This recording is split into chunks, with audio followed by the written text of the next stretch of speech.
Hi students.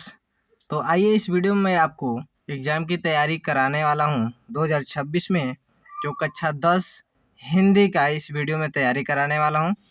यहां पर देखिए 30 नंबर जो है विद्यालय से आपको मिल जाता है और 50 नंबर जो लिखित होता है और 20 नंबर जो है बहुविकल्पीय प्रश्न होता है। यानी ये दोनों मिलाकर 70 नंबर आपको लिखना रहता है, जिसमें से 20 ऑब्जेक्टिव क्वेश्चन आते हैं जो बहुविकल्पीय होते हैं और 50 के 50 आपको लिखना रहता है। क्लियर है? तो हम इस वीडियो में आपको 50 नंबर क्लियर कराने वाला हूं। ये ऑब्जेक्टिव अगले वीडियो में लेकर आएंगे। क्लियर है? तो इसको आप क्लियर कर लीजिए आज 50 में 50। तो आइए इस वीडियो में देर ना करते हुए क्वेश्चन बताने का प्रयास करता हूं कि कौन से क्वेश्चन आ सकते हैं। सबसे पहले मैं आपको बताने का प्रयास करूंगा गद्य। तो यहाँ पर देखिए 20वां क्वेश्चन के बाद आता है आपका 21वां क्वेश्चन। यहीं से हम स्टार्ट करते हैं। कह रहा है निम्नलिखित गद्यांशों में से किसी एक के नीचे दिए गए प्रश्नों के उत्तर लिखिए। अब गद्यांश कौन कौन से पार्ट से आ सकते हैं ये आपको मैं बता दूं, उसके बाद से आपका 6 नंबर क्लियर हो जाएगा। ठीक है? तो आइए सबसे पहले हम आपको बताऊं कि किस किस पार्ट से गद्यांश आने का बहुत अधिक चांस रहता है। तो गद्यांश हम लिखेंगे पहले गद्यांश। जो आपका पहला पाठ है वो रहेगा मित्रता। मित्रता रहेगा। जो आपका दूसरा पाठ रहेगा वो रहेगा ममता। और तीसरा पाठ आपका रहेगा पानी में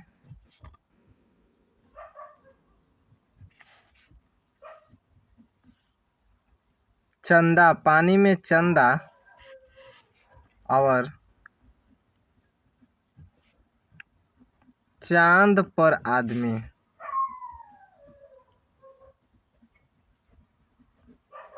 क्लियर हो गया? तीन पार्ट क्लियर हो गए। यहाँ पर देख लीजिएगा, पानी में चंदा और चांद पर आदमी। और चौथा पाठ जो आपका होगा क्लियर होगा भारतीय संस्कृति। ठीक है? यहाँ लिखेंगे भारतीय संस्कृति। ये आपका चौथा पाठ है। पांचवा पाठ आपका है अजंता। इसमें मैं क्लियर आपको बता दूं, मित्रता से बहुत ज़्यादा क्वेश्चन लड़ते हैं और ममता से 2 से बहुत अधिकांश चांस है। और तीसरा नंबर में है पानी में चंदा और चांद पर आदमी। चौथा में भारतीय संस्कृत और पांचवा में अजंता है। अजंता से बहुत कम लड़ते हैं, लेकिन लड़ते हैं, इससे भी लड़ते हैं। ठीक है? तो ये 4 पाठों को क्लियर कर लीजिएगा और पांचवा में इसको भी देख लीजिएगा। क्लियर हो गया? यानी इन 5 पार्ट से आपको अच्छे से तैयारी कर लेना है। चलिए आते हैं हम 22वां नंबर क्वेश्चन पर। जो 22वां नंबर है उसमें देखते हैं क्या कह रहा है। क्वेश्चन 22 देखिए, निम्नलिखित पदांशों में से किसी एक के नीचे दिए गए प्रश्नों के उत्तर लिखिए। ठीक है? तो यहाँ पर 22वां प्रश्न क्या रहा है? पदांश कह रहा है। 22वां प्रश्न क्या कह रहा है? पदांश कह रहा है। तो पदांश को हम देखेंगे। आइए पदांश में हम बता दें कि किस किस पार्ट को आप क्लियर कर लेंगे तो आपका हो जाएगा 6 नंबर क्लियर। ठीक है? 6 नंबर तो यहाँ पर आपका क्लियर हो चुका है। यहाँ पर 6 अंक हो चुका है। और यहाँ पर आप 22वां नंबर में हम करेंगे क्लियर। पहला जो हमारा पदांश है उसको लिख देते हैं। पदांश है जो हमारा, ये क्लियर हम कर लें कि जो हमारा पहला पाठ रहेगा, पदांश को हम पहले क्लियर करते हैं। पहला पाठ जो हमारा है सूरदास का है। ठीक है? सूरदास का है, सूरदास। दूसरा जो हमारा पाठ है बिहारी लाल का है, बिहारी लाल। और तीसरा जो हमारा पाठ है वे है राम नरेश त्रिपाठी, राम नरेश त्रिपाठी। और चौथा पाठ हम क्लियर करेंगे माखन लाल।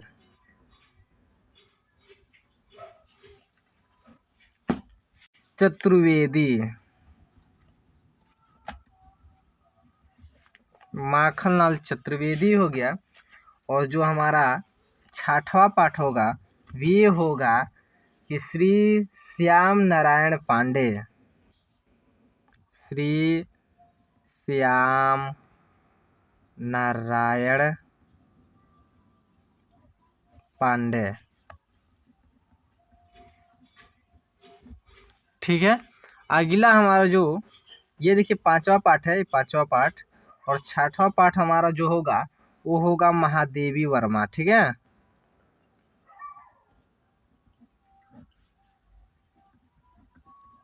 चलिए अब आपको मैं बता दूं, सूरदास से क्लियर बहुत काफ़ी हमेशा लड़ता है, यानी एक क्वेश्चन तो इससे क्लियर लड़ेगा ही लड़ेगा। अब बाकी एक क्वेश्चन जो है यानी दूसरा, तीसरा और चौथा से अधिकांश चांस है लड़ने का। और इन तीनों को तैयारी करने के बाद, इन तीनों के तैयारी करने के बाद भी इन दोनों पाठों की तैयारी अच्छे से आप कर लीजिएगा। ठीक है, यानी इसमें से अथवा देता है, या तो दो देगा क्लियर, या तो पहला आपको करना रहेगा या तो दूसरा। तो सूरदास से क्लियर एगो आता है, तो सूरदास से आप अगर एक लिख लेते हैं तो इसमें से पांचों में से कोई आपको ज़रूरत नहीं है। लेकिन मान लीजिए सूरदास से अगर नहीं आता है तो पांचों में से आ सकता है, लेकिन सूरदास से हमेशा आया है और हमेशा आता रहेगा। बहुत लंबा चैप्टर है, इसीलिए इसमें से एक आता है क्लियर, और इसमें से पांचों में से तैयारी कर लीजिएगा तो एक आ जाएगा, यानी दो आएगा अथवा करके, एक कोई आपको लिखना रहेगा। 6 नंबर आपका क्लियर हो जाएगा। ठीक है, तो चलिए अगले 23 प्रश्न पे चलते हैं हम। प्रश्न 23 पर, प्रश्न 23 देखिए, निम्नलिखित लेखकों में से किसी एक लेखक का जीवन परिचय दीजिए तथा उनकी किसी एक प्रमुख रचना का नाम लिखिए। तो यहाँ किनका जीवन परिचय लिखना है? जीवन परिचय लिखना है। चलिए मैं यहाँ पर लिख देता हूँ जीवन परिचय। चलिए यहाँ लिख दिया हम जीवन परिचय। किनका जीवन परिचय अधिकांश आता है और आता ही रहेगा, तो यहाँ पर हम क्लियर कर देते हैं। गद्यांश का पहले कर लेते हैं। गद्यांश, गद्यांश में किनका आता है अधिकांश जीवन परिचय? तो पहला आ जाएगा, पहला जो है रामचंद्र शुक्ल, रामचंद्र शुक्ल क्लियर इनका आएगा। और दूसरा में जो है जयशंकर प्रसाद, जयशंकर प्रसाद का आएगा। और तीसरा में क्लियर कर लीजिए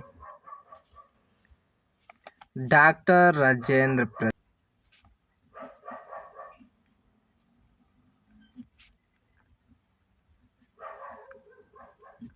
डॉक्टर राजेंद्र प्रसाद। यानी 3 जीवन परिचय हमेशा आते हैं और इसमें से कोई ना कोई एक लड़ ही जाएगा। लेकिन इसके अलावा एक और जीवन परिचय मैं आपको बता दूं, इन तीनों को याद कर लीजिएगा बहुत बेहतरीन तरीके से। और चौथा अगर इन तीनों में से नहीं आता है तो चौथा एक आता है अधिकांश, डॉक्टर भगवत शरण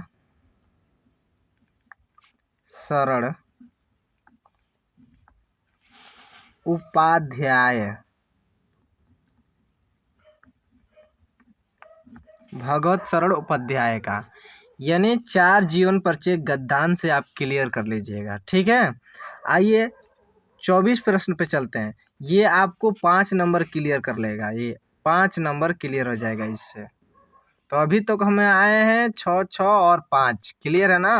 तो 12 या 5 होता है 17, 17 नंबर हम लोग क्लियर कर चुके हैं। तो आइए 24 नंबर वाला क्वेश्चन जो है यहाँ पर आ गया। देखिए, निम्नलिखित कवियों में से किसी एक कवि का जीवन परिचय दीजिए तथा उनकी किसी एक प्रमुख रचना का नाम लिखिए। तो यहाँ पर देखिए जो हमारा पद्यांश होता है उसमें किनका किनका जीवन परिचय आने का अधिकांश संभावना रहता है। यहाँ पर हम लिखेंगे पद्यांश। ठीक है, तो पहला हमारा जो रहेगा, पहला किनका ज्यादा आता है? तो पहला हमारा रहेगा तुलसीदास,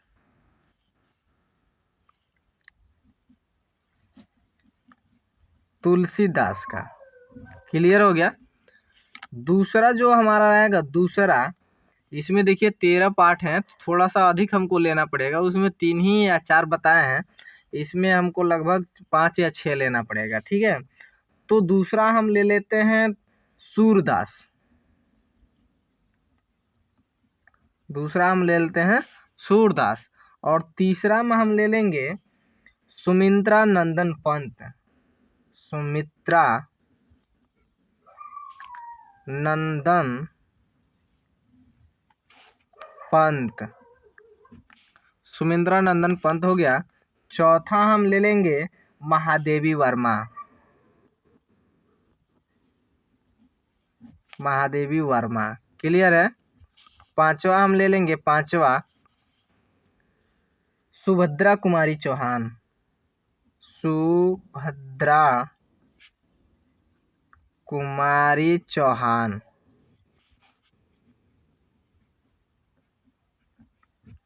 और छठवा जो लास्ट है हमारा, मैथिली शरण गुप्त। मैथिली शरण गुप्त। ये आप 6 जीवन परिचय क्लियर कर लेंगे तो आपका ये 5 नंबर क्लियर हो जाएगा। ये आपका 5 नंबर एकदम क्लियर हो जाएगा। और देखिए मैं आपको बता दूं, केवल जीवन परिचय ही नहीं लिखना है। यहाँ पर आपको बता रहा था कि जीवन परिचय तो लिखना ही, 3 नंबर आपको जीवन परिचय पे मिलेगा, लेकिन 2 नंबर आपको मिलेगा प्रमुख रचना का नाम लिखना है। किसी एक प्रमुख रचना का नाम लिख दीजिएगा तो आपको क्लियर मिल जाएगा 5 नंबर। ठीक है, जीवन परिचय लिखेंगे तो 3 नंबर मिलेगा और प्रमुख रचना लिखेंगे तो 2 नंबर मिलेगा। तो रचना में बहुत ज़्यादा नहीं लिखना रहता है, कोई प्रमुख जो फेमस हुआ है उनका रचना, वही फेमस रचना को नाम लिख देंगे तो मिल जाएगा आपका क्लियर 2 नंबर। चलिए आते हैं 25 नंबर क्वेश्चन पे। निम्नलिखित संस्कृत गद्यांशों में से किसी एक का संदर्भ सहित हिंदी में अनुवाद कीजिए। क्लियर है। तो यहाँ पर हम आपको बता दें, जो गद्यांश है संस्कृत में कौन कौन से पाठ से आने वाले हैं। जो गद्यांश आते हैं संस्कृत खंड में कौन कौन पाठ से आने वाले हैं, क्लियर मैं आपको बता दूं, क्योंकि अथवा करके लिखना रहता है। आपको 2 दिया रहेगा अथवा करके, जो आपको समझ आए उसका लिख दीजिएगा। तो क्लियर मैं वह पाठ बता दे रहा हूँ किस किस पाठ से अधिकांश आता है। ठीक है, तो आइए यहाँ पर हम संस्कृत गद्यांश को बताने वाला हूँ।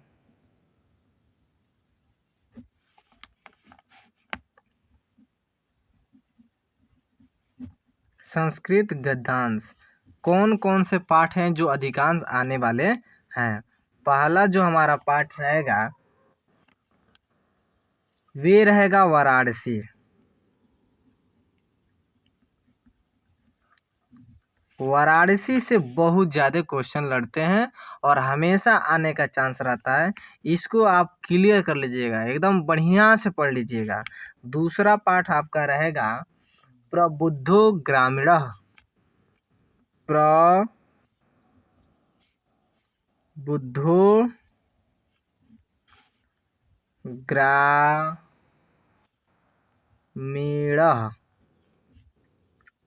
प्रबुद्धो ग्रामीणः, इसको आप क्लियर कर लीजिएगा, इससे भी बहुत अधिकांश क्वेश्चन आते हैं। तीसरा जो रहेगा, इसमें ज़्यादा हम नहीं बताएंगे, 9 पाठ है, 3 पाठ को हम बता रहे हैं, क्लियर कर लीजिएगा। उसके बाद से आपको समय मिलेगा तो और भी पाठ तैयार कर लीजिएगा, लेकिन अधिकांश जो लड़ने का चांस रहता है इसी 3 पाठ से लड़ने का चांस रहता है, इसलिए मैं 3 पाठ को बता दे रहा हूँ। ठीक है, तो आइए जो तीसरा है भारतीय संस्कृति। भारतीय संस्कृति है। ठीक है, संस्कृति है, भारतीय संस्कृति है। वीडियो अगर अच्छा लग रहा हो आपको तो वीडियो को लाइक कर दीजिए और अपने दोस्तों के पास ज़्यादा से ज़्यादा शेयर करने का प्रयास कीजिएगा। अगर चैनल पर नए हैं तो चैनल को सब्सक्राइब कर लीजिएगा। ठीक है, जो भी पूछना होगा कमेंट के माध्यम से आप पूछ सकते हैं। चलिए अगले प्रश्न पे चलते हैं। ठीक है, ये जो आता है ये भी 5 नंबर का होता है। इसमें भी देखिए अथवा करके देता है, पहला और वह दूसरा भी देता है, ठीक ना। तो या तो पहला कर लीजिएगा, दूसरा को छोड़ दीजिएगा, या तो दूसरा कर लीजिएगा तो पहला को छोड़ दीजिएगा, ठीक है। ये 5 नंबर का आता है, ये 5 नंबर आपका क्लियर हो गया। आइए अगले प्रश्न पे चलते हैं। तो यहाँ पे देखिए जो 24 का हमारा प्रश्न क था वो समाप्त हो गया, ख आ गए हम, ठीक है।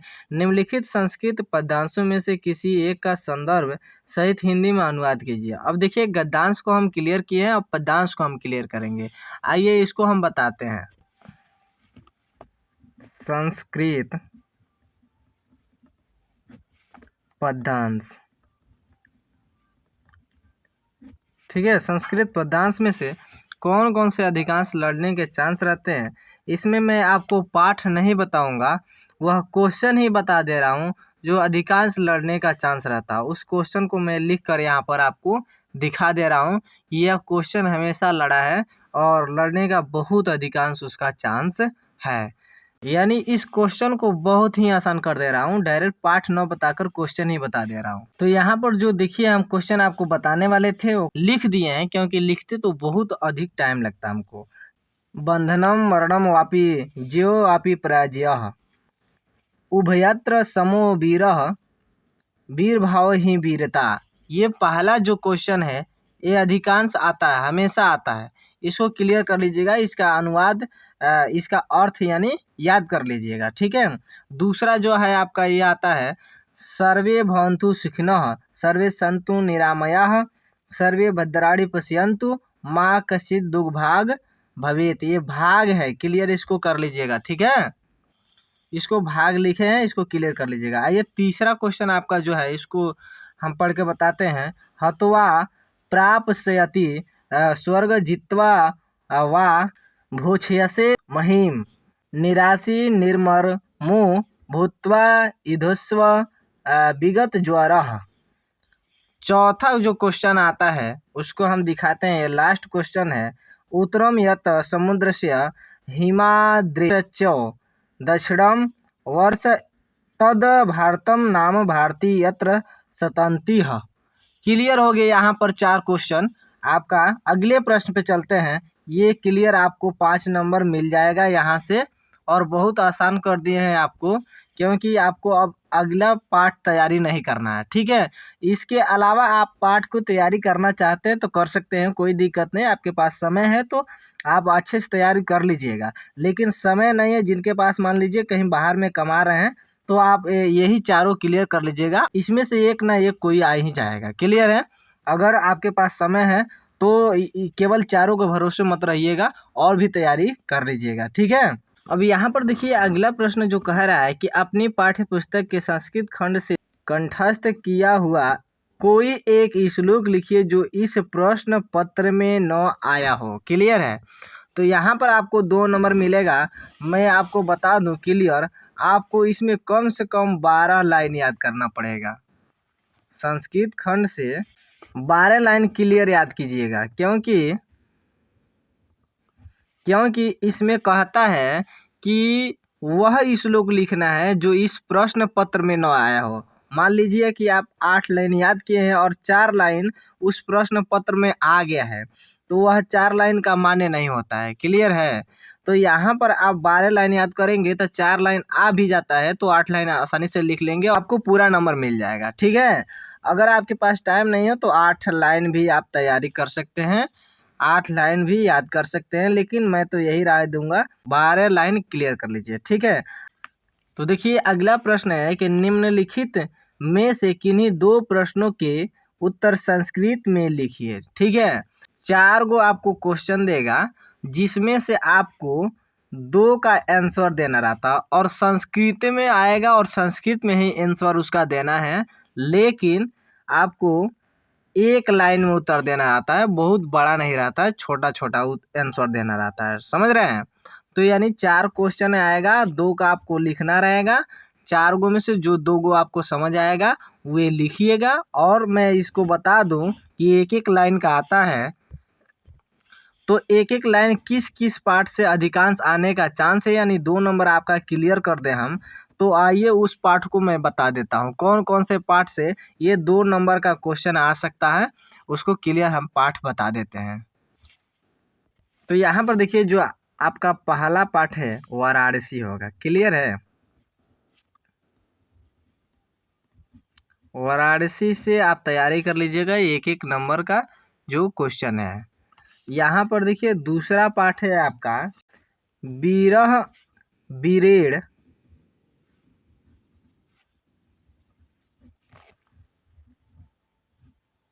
पूज्यते। बीरह बीरेड़ पूज्यते, इसको भी क्लियर कर लीजिएगा। तीसरा आपका जो पाठ है देश भक्तः देशभक्तः चंद्रशेखर चंद्रशेखरः। ठीक है, यहाँ पर आप क्लियर कर लीजिएगा देशभक्त चंद्रशेखरः। चौथा पाठ आइए, एक और पाठ आपको बता दूं, जीवन सूत्राणि जीवन सूत्राणि जीवन सूत्राणि, यानी इस चार पाठ को क्लियर कर लीजिएगा। ये 2 नंबर जो आपका आएगा इसी चारों पाठ से आएगा। ठीक है, तो एक एक नंबर का संस्कृत का जो क्वेश्चन है उसका आंसर आप क्लियर कर लीजिएगा, 2 नंबर आपको आसानी से मिल जाएगा। आइए अगले प्रश्न पर चलते हैं हम। तो अगला प्रश्न जो आपका है वो पत्र लिखने के लिए कह रहा है। ठीक है, तो पत्र का अधिकांश किस किस चीज पर पत्र लिखने के लिए आ सकता है, मैं उसको आपको क्लियर कर देता हूँ। ठीक है, जैसे सबसे पहला आता है ना छात्रवृत्ति पर, यानी स्कॉलरशिप जो होता है, तो पहला हमारा रहेगा छात्रवृत्ति। छात्रवृत्ति पर आ सकता है। दूसरा अधिकांश आता है, दूसरा बहुत अधिक आता है, तो व्याप्त गंदगी पे आता है। तो दूसरा हमारा व्याप्त गंदगी है। तीसरा हो जाएगा आपका, मान लीजिए किसी खेल में या पढ़ाई में ही अपने क्लास में ही टॉप आ गया है, तो विजेता पर लिखना आता है। ठीक ना, विजेता। और चौथा जो हमारा है, चौथा ये हमारा, ये तीनों पे अधिकांश आने का चांस है। और चौथा और पांचवा 2 और बता दे रहे हैं, जो अगर इसमें से नहीं आता है तो वह क्लियर आएगा। ठीक है, तो वह कौन सा है? एक है बुखार। ठीक ना, एब्सेंटी के लिए बुखार लग जाए या कोई आवश्यक घर पे कार्य पड़ जाए, इसके लिए विद्यालय में पत्र लिखना हो। यहाँ पर देख लीजिए पांचवा जो है आपका, मनुष्य शहर में मान लीजिए नाले पर आ जाए या बिजली पे आ सकता है। ठीक ना, तो बिजली। इस पांचों पत्रों को आप अच्छे से तैयारी कर लीजिएगा, इसी 5 में से आने वाला है। क्लियर?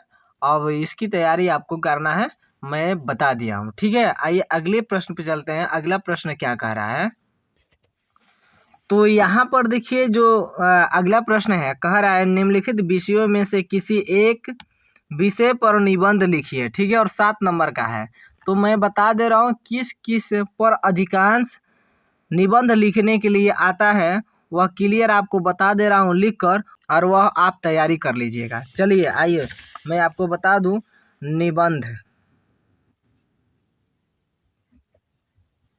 निबंध कौन कौन से आ सकते हैं। तो निबंध में पहला देखिए, पहला निबंध में हम बताएंगे विज्ञान, क्योंकि इस पे हमेशा आने का चांस है, ये दुनिया विज्ञान से ही चल रहा है। दूसरा जो है जनसंख्या, जनसंख्या पर भी आने का चांस बहुत अधिकांश है। तीसरा जो है आपका,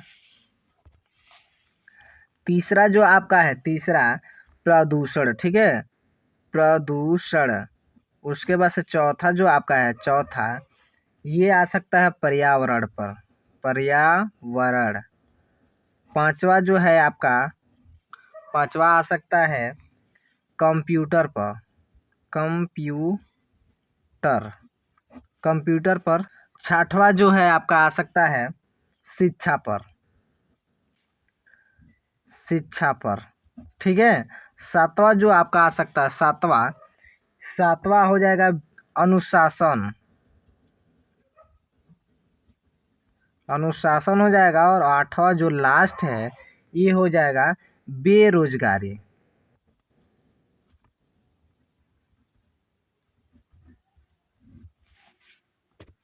ये देखिए विज्ञान पे अधिकांश आने का चांस है, क्योंकि विज्ञान से ही दुनिया चल रहा है। देखिए जनसंख्या भी बहुत भारत का सबसे नंबर 1 पे पहुंच गया है, प्रदूषण भी अधिक हो रहा है और पर्यावरण को बचाना एकदम ज़रूरी है। कंप्यूटर पे आ सकता है, क्योंकि सारी काम कंप्यूटर से होता है। और यहाँ पर देखिए शिक्षा जब तक हमारे अंदर नहीं होगा तब तक हम किसी से ना ही लड़ सकते हैं, ना ही आगे बढ़ सकते हैं। और अनुशासन ही देश को महान बनाता है। और इस समय छात्र बहुत पिटाई खा रहे हैं, बेरोजगारी हो गया है, क्योंकि नौकरी नहीं मिल रहा है। ठीक है, तो यहाँ पर आठों क्लियर कर लीजिएगा। आप आठों में से अगर नहीं चाहते हैं, आप चाहते हैं कम से कम तैयारी करने के लिए, तो पहला विज्ञान का तैयारी कर लीजिएगा और दूसरा आपका जो है कंप्यूटर कर लीजिए, कंप्यूटर कर लीजिए और तीसरा कर लीजिए आप शिक्षा और चौथा कर लीजिए आप बेरोजगारी। ठीक है, हम तो यही कहेंगे कि आठों क्लियर कीजिए, क्योंकि 7 नंबर का है। ठीक है, और मान लीजिए 2 महीना पहले हम वीडियो आपको दे रहे हैं, तो 2 महीना बहुत टाइम होता है आपको तैयारी करने के लिए। आप दिन रात एक करके तैयारी कीजिए या किसी भी तरह से कीजिए, केवल आपको क्लियर बता दिया गया है कि इसी आठों में से लड़ने वाला है। आप इसकी तैयारी अच्छे से कर लीजिए। ठीक है, आपके पास ज़्यादा कम समय है तो इसको भी आप देख सकते हैं। क्लियर है? आइए अगले प्रश्न पर चलते हैं हम। आइए अगला प्रश्न जो है आपका 26, स्वपठित खंड काव्य के आधार पर निम्नलिखित प्रश्नों में से किसी एक खंड के प्रश्नों के उत्तर दीजिए। देखिए इसमें जो आपका है लगभग इसमें से देखिए आपको 9 के 9 पाठ क्लियर देगा, 9 पाठ देगा।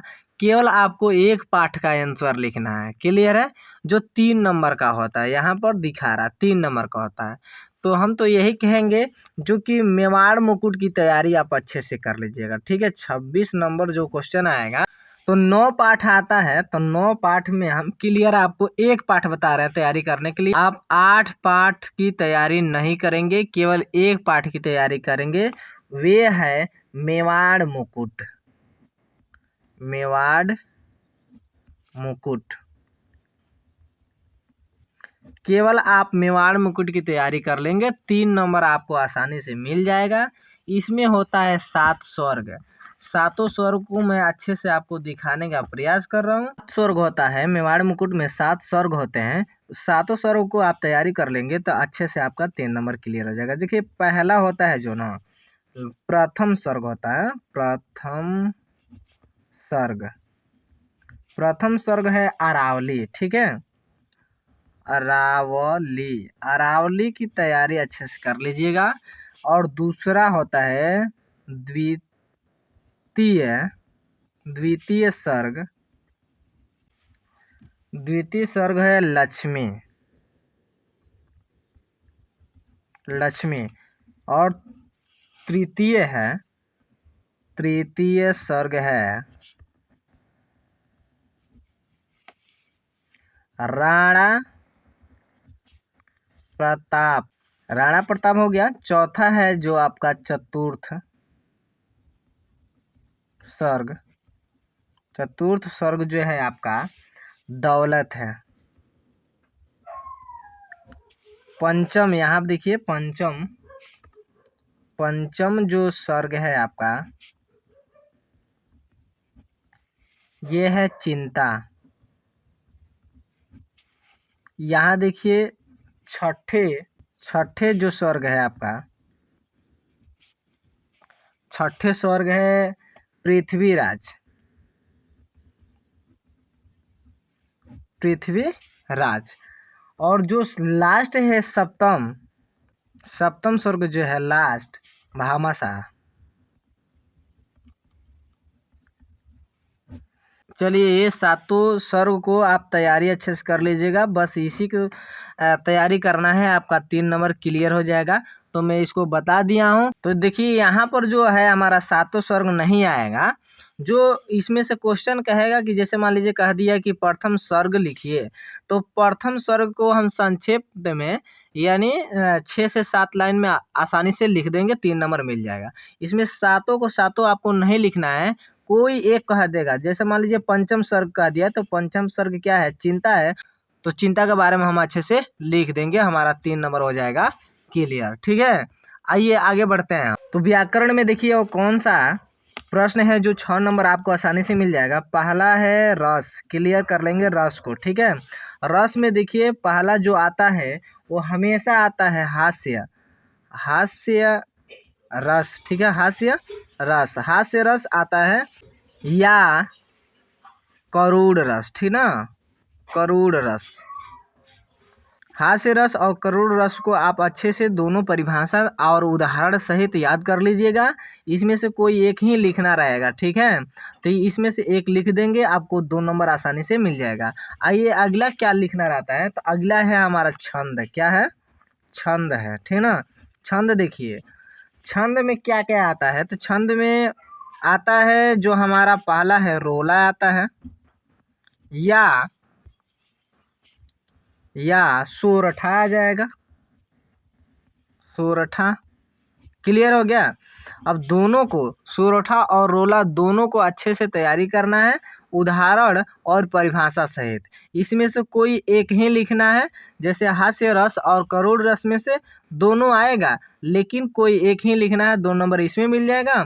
और इसमें से भी कोई एक लिखना है, 2 नंबर इसमें मिल जाएगा। अब तीसरा जो आपका है अलंकार है। ठीक है, अलंकार है, अलंकार है। अलंकार में हम देखेंगे क्या क्या आएगा। अलंकार में आ सकता है उपमा, उपमा आ सकता है, अलंकार है। ठीक है, उपमा अलंकार आ सकता है। दूसरा रूपक अलंकार आ सकता है, रूपक अलंकार आ सकता है। तीसरा जो है आपका, तीसरा आ सकता है उत्प्रेक्षा अलंकार। ये बहुत काफी आता है उत्प्रेक्षा अलंकार। यानी आपको ये नहीं देखना है, इसमें से केवल एक तैयारी नहीं करना है, तीनों के परिभाषा और उदाहरण सहित तैयारी कर लेना है। कोई एक ही लिखना है, इसमें से भी 2 नंबर आपको आसानी से मिल जाएगा। तो देखिए वीडियो में बहुत अच्छे से आपको समझाने का मैं प्रयास किया हूँ, और अच्छे से जैसे बताया हूँ वैसे आप तैयारी कर लीजिएगा, आप बहुत अच्छे नंबर से पास हो जाएंगे। क्लियर मैं बता रहा हूँ, 50 नंबर का मैं आपको बताने का प्रयास किया हूँ, और 20 जो ऑब्जेक्टिव है उसको अगले वीडियो में मैं ऑब्जेक्टिव लेकर आने वाला हूँ। ऑब्जेक्टिव देखने के लिए तैयार रहिएगा, लेकिन ये 50 नंबर उससे पहले तैयार कर लीजिएगा, क्योंकि 50 नंबर बहुत अच्छे से और बहुत मेहनत या कोशिश करने के बाद आपको बताया हूँ। इस वीडियो को इतना लोकल मत लीजिएगा, यानी बेकार मत समझिएगा, नहीं तो आप पेपर देकर आएंगे तो फिर से आपको पछताना पड़ेगा। यानी जितना बताया हूँ उसका तैयारी अगर अच्छे से आप कर लेते हैं तो मैं गारंटी लेता हूं कि आपको फेल कोई नहीं कर सकता, और फेल करने के बाद ही छोड़िए आप एक अच्छे नंबर से पास होंगे। तो चलिए वीडियो के यहीं पर एंड करते हैं। जो भी समझ नहीं आया होगा कमेंट के माध्यम से आप पूछ सकते हैं। पूरा वीडियो देखने के लिए बहुत बहुत धन्यवाद आपका।